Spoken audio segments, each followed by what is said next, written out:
গুরু কৃপাই কেবলম।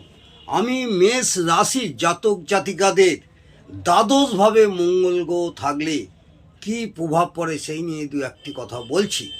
এর আগে আপনাদের মেষ রাশির জাতক জাতিকাদের লগ্ন থেকে একাদশ ভাব পর্যন্ত আলোচনা করেছি।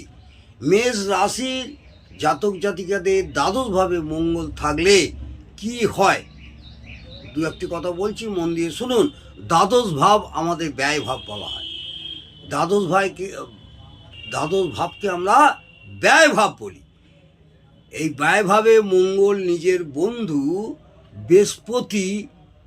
বৃহস্পতি অর্থাৎ মীন রাশিতে স্থিত হওয়ার প্রভাব থেকে জাতক ব্যয় এবং ভ্রমণ করতে থাকবে বা ভ্রমণ করতে পছন্দ করবে। চতুর্থ দৃষ্টি তৃতীয় পরাক্রম ভাব হওয়ার জন্য পরাক্রম ভাব হওয়ার জন্য জাতক সাহসী এবং পরাক্রমী হবে। বোঝা গেল? আবার বলি, দ্বাদশ ভাব থেকে চতুর্থ দৃষ্টি দেবে মঙ্গল। সেই চতুর্থ দৃষ্টি কোথায় থাকবে?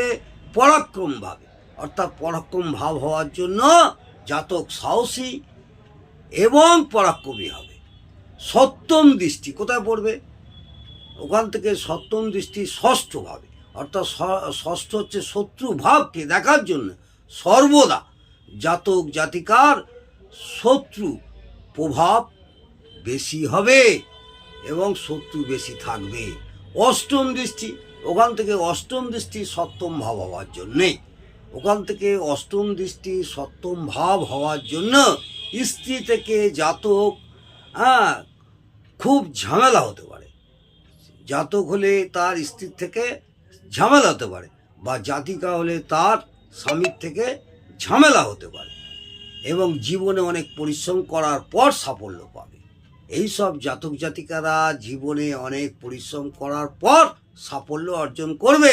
জাতক মাঙ্গলিক থাকবে বা জাতিকা মাঙ্গলিক থাকবে। মেষ রাশি জাতক বা জাতিকার দ্বাদশভাবে মঙ্গল গ্রহ থাকলে কি হয় আপনাদের বললাম। এরপরে নেক্সট রাশি বা লগ্ন নিয়ে আলোচনা করব। প্রথম রাশি মেষ রাশির লগ্ন থেকে দ্বাদশ ভাব পর্যন্ত সমাপ্ত করলাম। এই মঙ্গল গ্রহ সাধারণত দ্বাদশ ভাবে, বিশেষ করে ব্যয়ের মাত্রা বাড়ে। নমস্কার, জয় মাতা।